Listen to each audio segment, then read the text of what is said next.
In an earlier mini-talk, I had introduced the four New Testament Gospels in a way that highlighted their distinctive features, ways in which each of them is a unique telling of the story, a unique portrait of Jesus in that New Testament portrait gallery of Jesus, the Messiah. What I'd like to do in a very brief talk today is look at some of the common threads, and this is just a selection of a few common threads. And what I'm in particular interested in, I'm speaking now, I'm recording this talk in July of 2016. So I'm interested in particular in ways in which the Gospel, some of the shared themes in the Gospel speak to some of the issues of our time. So that's my interest here. My name, again, is John Carroll, professor of New Testament at Union Presbyterian Seminary. And I'm drawing on some reflections that I've included in a book that Westminster John Knox Press is publishing this fall on Jesus and the Gospels.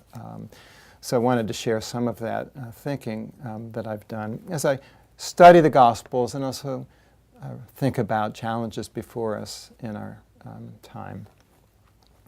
In life-giving ways in all of the four New Testament Gospels, Jesus embraces persons who are in deep need, persons who are on the underside and the outside of society.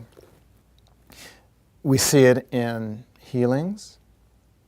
We see it in shared meals, where Jesus receives whoever, anyone, in fellowship at table. And we see it in his words. We see it in his spoken message.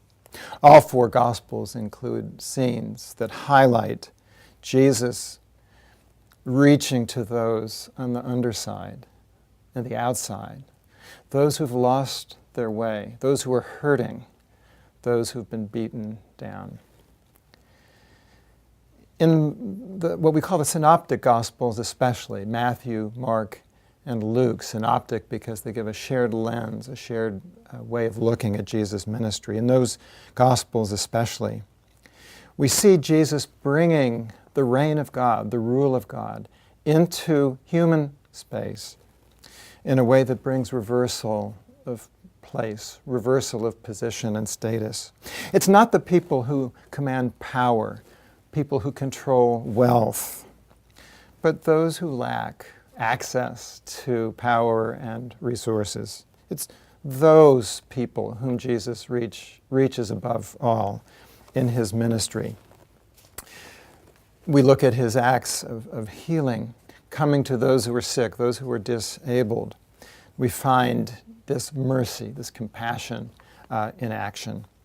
And each of the Gospels brings out the communal, the community dimension of these acts of healing and help. Stories like the healing of a woman with a chronic bleeding disorder, 12 years long.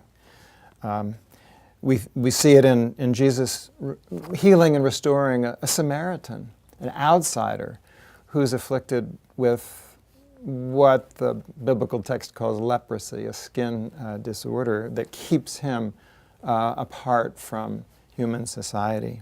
We see it in his restoring of sight, his giving of sight to a blind man, Bartimaeus, and in many, many other stories.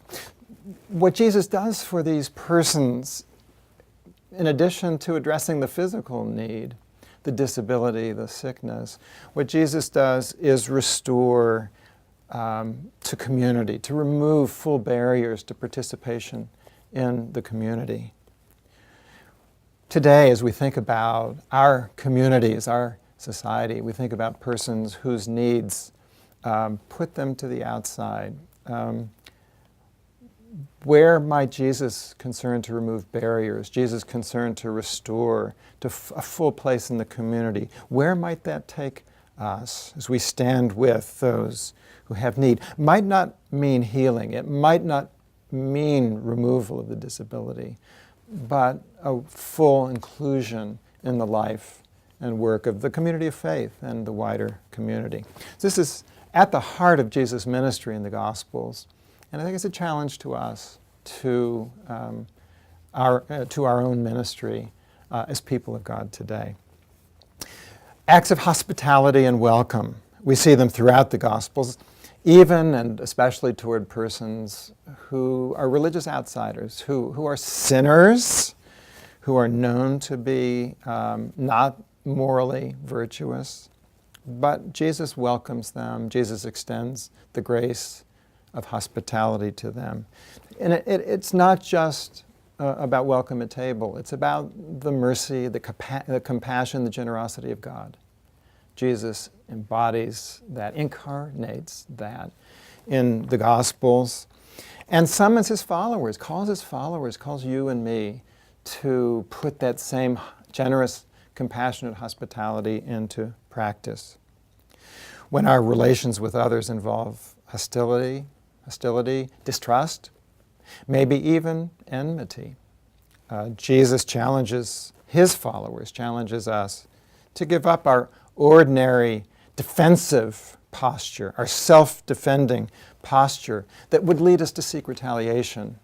Jesus challenges us instead to extend grace, mercy, to seek reconciliation, to seek the flourishing of others, to seek the wholeness and well-being of others, even those who are our enemies. That is challenging. It's the kind of thing that brought Jesus to a cross. It's the kind of thing that may put us against normal patterns of relation in our own world. So mercy and grace, but not only mercy and grace and compassion. What about structures that oppress, that beat down people? The holy justice or judgment of God, that's part of the gospel presentation of Jesus too. So grace, mercy, and judgment, justice. God's justice is patient, but it does not simply tolerate and does not simply ignore the destructive, death-dealing forces that we humans unleash on one another. So in each of the Gospels, Jesus presents Jesus' call to the world to live out the purposes of the reign of God, and that means judgment against forces that demean, that diminish, and destroy human beings. So there's more to the world than the life-rending, community-tearing, destructive forces that we see around us. There's more to life than that, because God is sovereign, God reigns, God rules. And so the fact that each of the Gospels, all four of the Gospels, bring Jesus to collision with the Roman Empire, the most powerful empire the world had known to that point. Jesus comes to the cross, and their experience is utter abandonment, defeat, and yet each of the Gospels bears witness that God is present right there in that moment, the holy God, judging forces that oppress and destroy, bringing life, bringing hope, bringing a future. So we as people of God who live in a world that knows all of those destructive forces are challenged to live by hope that sees God still at work, ceaselessly God at work, to bring good, to bring flourishing, to bring life, to bring a hopeful future. Each of the Gospels, through Jesus' ministry, through the cross, onto Easter, from Easter, then carrying the work forward among the disciples, you and me. That is the gospel story. So, a few of the common threads that matter for us and for our time.